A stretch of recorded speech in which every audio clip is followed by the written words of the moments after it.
আমরা পরিচয় দিতে চাই না। ঠিক বলছি না বলে বলছি বলুন যে আমি নবীর উম্মত, আমি মুসলমান, আমি ইমানদার, এটা আমরা অনেক জায়গায় পরিচয় দিতে চাই না। অনেকে পরিচয় দেন না, আমাকে চিন্তা করবে আমি মুসলমান বলে চিনতে পারবে কি আছে, তুমি ইমানদার, শেষ জামানার নবী, তুমি উম্মত।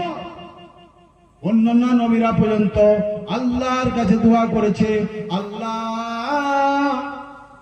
নবী না বানিয়ে যদি আমাকে শেষ জামানার উম্মত আমাকে করতেন, এটা আমার জন্য সৌভাগ্য হতো। কি বলেন? ঠিক বলছেন? বলছি তাই কবি বলছেন, কাঁদে উম্মত কাঁদে মুমিন আর কাঁদে মুমিনা, কাঁদে উম্মত কাঁদে মুমিন আর কাঁদে মুমিনা, আসবে না এই ভুবনে নবী আর হবে না দেখার জীবনে। কি বলেন, হবে কি? হবে না। কিন্তু আমরা নবীর উম্মত, এটা আমরা গর্ব করি, কারণ নবীরা উম্মত হতে চেয়েছে, তাই না?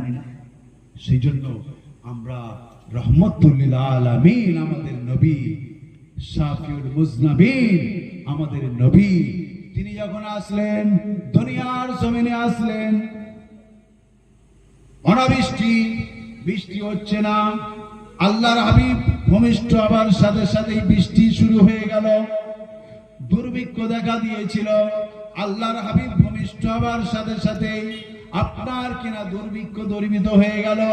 ও দুনিয়ার মানুষেরা, 500 আপনার কিনা 570 খ্রিস্টাব্দ পর্যন্ত কোন নবীকে আল্লাহ পাঠাননি, কোন নবীকে আল্লাহ পাঠাননি।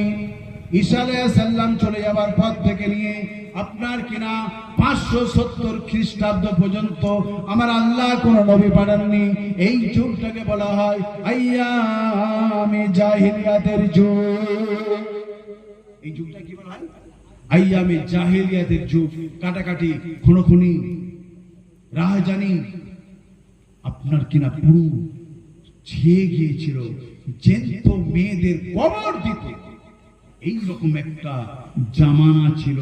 সেই জামানাকে বলা হয় আইয়ামে জাহিলিয়াতের যুগ। যাদের চোখ একেবারে অন্ধ হয়ে গিয়েছিল, নিজের মেয়েকে কবর দিত।